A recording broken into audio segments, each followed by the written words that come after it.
Hey, what's up guys? It's Austin here. So a few months ago, I helped a creator that I work with launch a brand new offer that ended up generating $25,000 in sales in just 5 days, all through email marketing. In this video, I'm gonna break down exactly how we did it. So if you're gearing up for your next product launch, or you simply want to leverage the power of email marketing to scale your revenue and grow your online business, then be sure you stick around. So we started this campaign with a few thousand people on a list that came from different lead magnets across YouTube and Instagram. But what we wanted to do is segment this list, engage the interest in this new offer. And we did this by creating a wait list. A wait list is super simple, but it's very effective.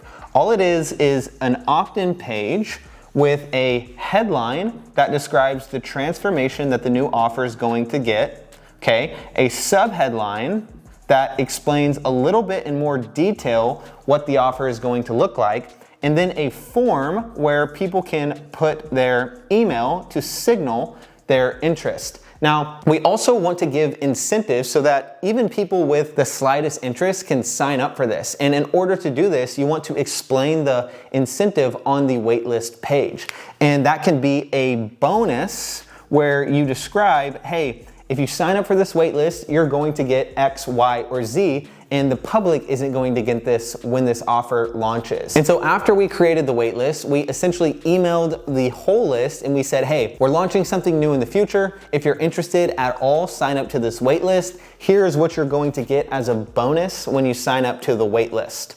Okay, when people signed up to the waitlist, what we did is tag them in our email autoresponder, which is just our email marketing software. We use ConvertKit. I really like it. It's great. Not affiliated with it, by the way. But when they sign up to this waitlist, we can tag them as waitlist, okay? So you want to tag and segment your audience based on the people who signed up to the waitlist. Now, after we push this waitlist to the YouTube channel, to the Instagram channel, to the main email list, and we had everybody categorized under this waitlist tag, we then sent an automated email sequence that essentially just hyped up what the launch and what the product and what the offer was going to be, essentially explaining the backstory about why this offer is going to be released and what gives the creator the credibility in order to do this. Now, the incentive that we used was a 48-hour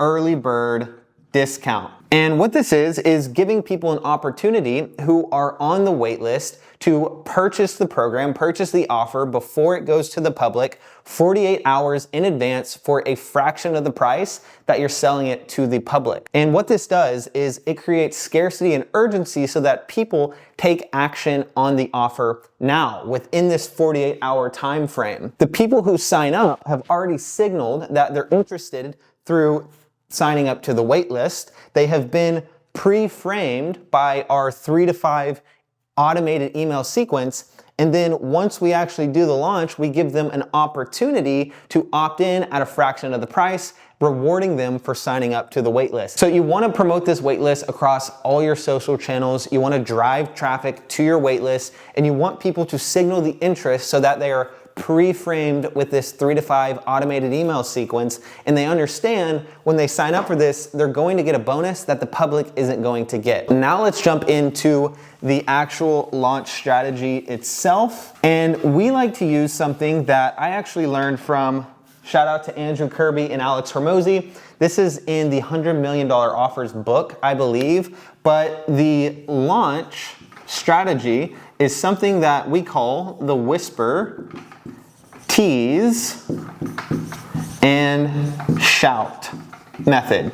Now, if you look at any product launches, this is essentially how they do it. This is the overall concept of a product launch. The whisper phase is essentially telling something that people is coming. So the wait list would fall under this because it doesn't have a lot of details. It doesn't have a lot of the copywriting. It doesn't have the price or the offer itself. The tease phase is when you're gonna actually talk about when is the date and what can be expected. And the shout phase is when you have a full-on launch, you have cart open emails, and you really start to be aggressive in terms of your email marketing. So in terms of email marketing, there are essentially 3 types of different emails that fall under these different categories. The first is going to be your pre-launch emails. This is going to be extremely similar to the 3 to 5 automated email sequence after they sign up for the waitlist. And it's going to explain your backstory, what makes you credible, how you came up with this offer, and the transformation that you're going to give people, and the transformation that you as a creator, you as an expert have gone through yourself that you're going to be teaching others in the future. Now, after your pre-launch emails, you're going to have your actual launch emails. And this is where the cart is now open, the price is now open, or if you have like a call funnel or something, you're gonna push people to book a call. But this is going to be the opportunity where people can actually join your world and they can purchase that offer. And then your last type of email is going to be your cart close emails. And these are gonna be on the last few days before the cart closes.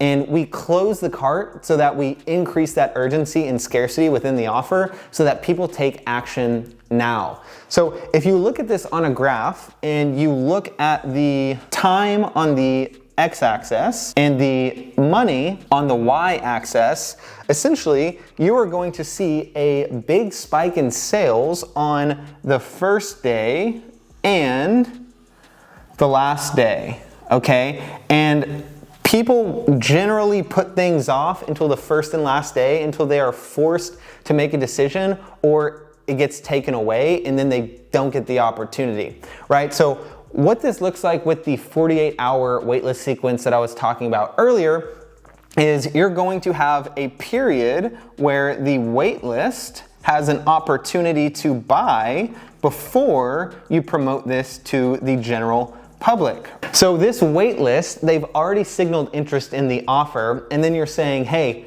I'm gonna open up this cart.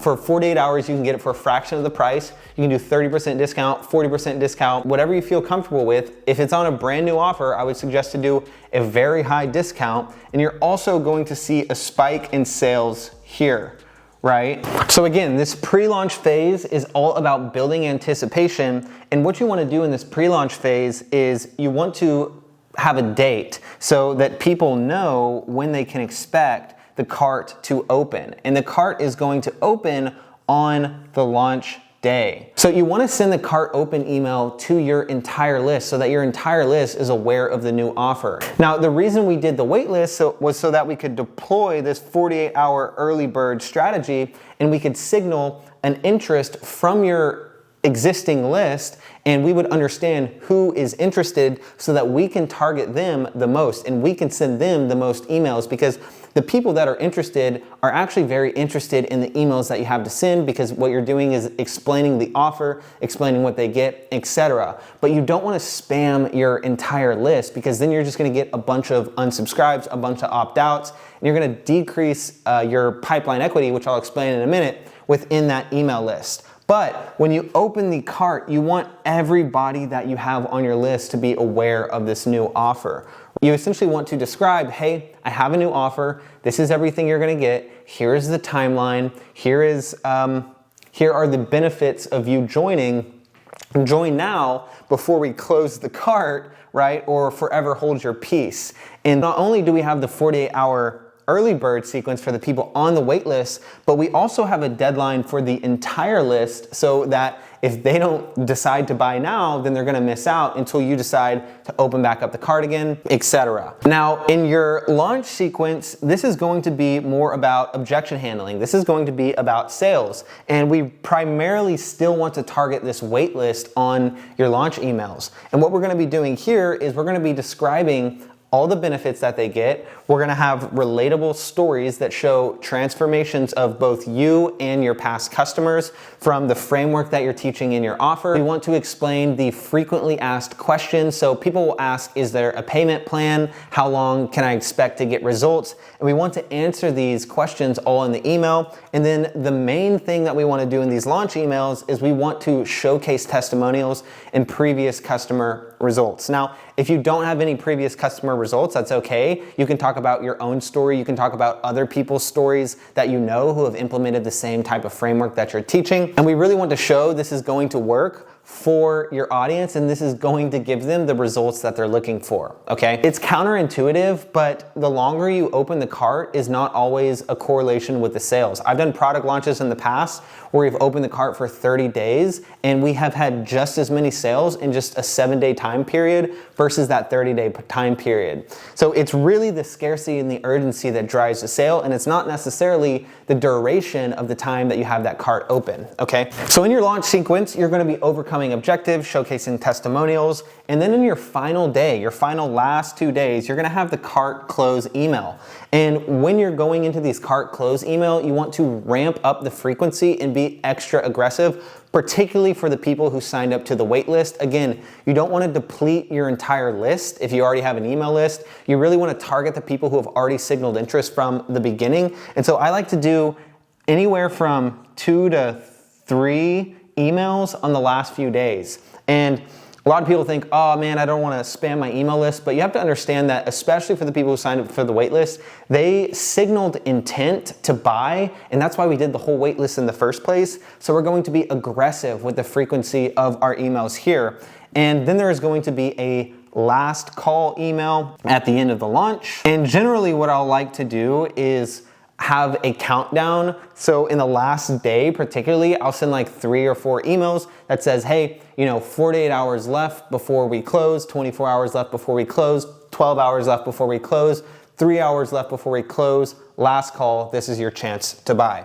So that is what the entire product launch sequence looks like in terms of the email marketing. This looks a little bit complex, but you can just think of it as in the pre-launch, the launch, cart close, and make sure you have these cart open emails, last call emails, etc. So what do these emails actually look like, right? Well, there's different types of email content that you can use in these different phases to really engage the audience, persuade the audience, educate the audience so that they are aware and they can actually make a decision whether to buy or not. And the first type of email that I really like is straight up storytelling. I like to use Russell Brunson's framework with storytelling, and it's called hook, story, offer.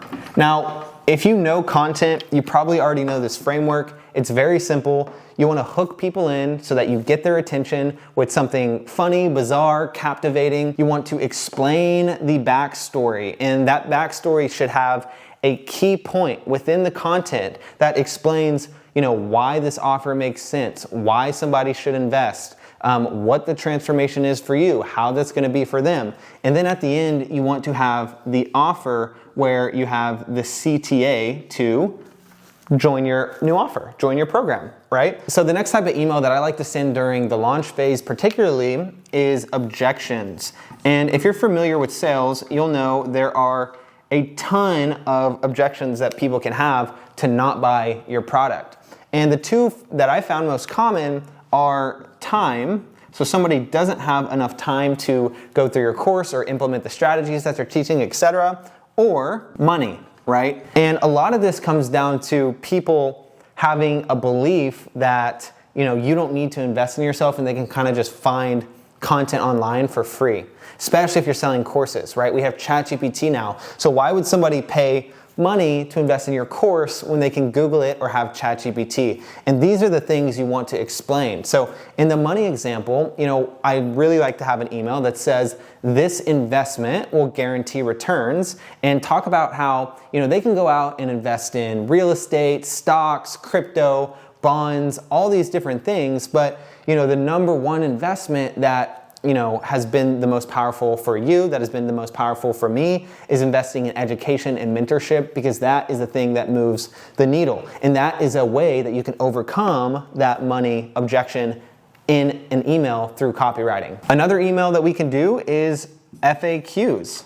What are the frequently asked questions that people ask about the program and about the product? And generally, people will ask like, well, is it a monthly? Is it recurring? Is it annual? So you can talk FAQs about the payment. People will ask, how long can I expect results? So you can talk about the timeline to results. People will ask, will I get lifetime access or will I get kicked out? And so you really want to describe all of the FAQs, and you can look on a bunch of sales pages out there and they already have FAQs laid out for you, and you can see if that fits with your offer and if your audience would be offering the same thing. Now, another email that is absolutely critical is testimonials and case studies, right? And what you want to do is essentially really get to know the stories of the people that you served in the past at a fundamental, deep level. You want to understand who they are, how you helped them, where they were before they started working with you, where they were after they started working with you, and how you bridged the gap and how that benefited their life from your program. And so if you go into depth into these details, then people will say, hey, it worked for him, why wouldn't it work for me? And that's something that you want to communicate as well. And so if you have these testimonial and case studies across a broad demographic, whether somebody's white, black, Mexican, girl, woman, old, young, people will identify with these case studies and they'll say, hey, this person was just like me and they got the results that I'm looking for. And you want to tell these stories deeply. So these are generally the type of emails that you want to send across your marketing campaign during the pre-launch, the launch, and the cart close emails. But we also, we want to email our audience not only when we're launching new products, but all throughout the year. And this is known as nurturing emails. So we want to nurture your audience by providing value to your audience through emails. Now, I want you to understand a concept that we call pipeline equity. Okay? Pipeline equity is essentially the goodwill that you've built with your audience, right? And if you look at a graph and you have pipeline equity on the y-axis and you have direct promotion versus value, it's going to look a little something like this. When you're doing direct promotion, your pipeline equity is going to go down because you're asking for your audience to do something. You're not providing value, right? You're asking for value. When you're going through your sales cycle and you're going through your email marketing campaign, your pipeline equity will go down. You will get unsubscribers, and that is just a part of it. But the reason that we do this nurture emails and the value emails is to build that pipeline equity back up. And in the direct promotion, you have hard CTAs all throughout your email marketing campaign. But in your value emails, you don't have any CTAs, right? So you're purely giving. And what makes these launches so powerful is that if you've been nurturing somebody for a period of time and you haven't had a direct CTA to buy, you're gonna have a really good pipeline equity. And this is when you have a lot of pipeline equity, you can start asking and getting those sales. And there is an inverse correlation between the sales you get and the pipeline equity, but you want to maintain a high pipeline equity across all times. This is why a lot of people do indirect post with soft CTAs in the PS statements. Like if you look at somebody like Justin Welsh, he has an email newsletter every Saturday where he just maintains this indirect promotion where he has a really high valuable post and then has an indirect CTA at the bottom, and he has this pipeline equity all throughout, so he's not making these big waves with these product launches. So you can choose what you want to do. If you are having a launch, I recommend you having these value emails and with no CTA prior to the launch where you're not asking anything, and you can do this anywhere from 1 to 3 times per week. And people like Russell Brunson will even say you should be emailing your list daily, and every day you're not emailing your list, you're leaving money on the table. Now, I think 1 to 3 times a week is perfectly good, especially if you don't have a ton of backlog of content written up. But you do want to increase that value with no CTA so that your pipeline equity builds. So when it is time to ask for a sale, you have that equity and people will buy. So the last thing that I want to talk about is when you're doing email marketing, you want to constantly test and analyze your emails, no matter if you're doing direct CTAs, no matter if you're doing just value posts. Testing and analyzing is key to optimizing your sales.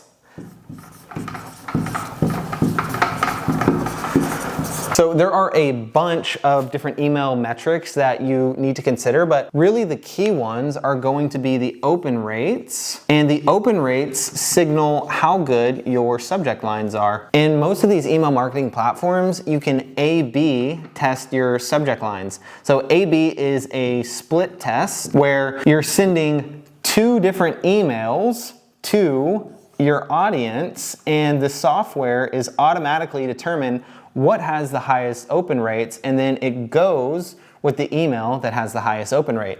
And so you want to continually do this to see, okay, what is resonating? What are the words that I'm using in my subject line? How are they creating curiosity? And you can use these tests to gauge what your audience is really interested in, so that in the future you can have your messaging dialed in, because your messaging is so critical for your copywriting and your marketing. Another thing you want to measure is your click-through rate. And this is very similar to YouTube, but the click-through rate is essentially going to tell you who is clicking on the links that you're putting in your email. Now, you don't want to spam your email with links. I think 1 or 2 links effectively placed in your email is perfectly fine, but you do want to get people used to clicking things in the email. So even if you're not doing, a direct promotion and you're purely doing value posts, you can still have links to your content, link to your YouTube videos that give the audience more value, and you can measure the effectiveness of your copywriting by looking at your CTR. And again,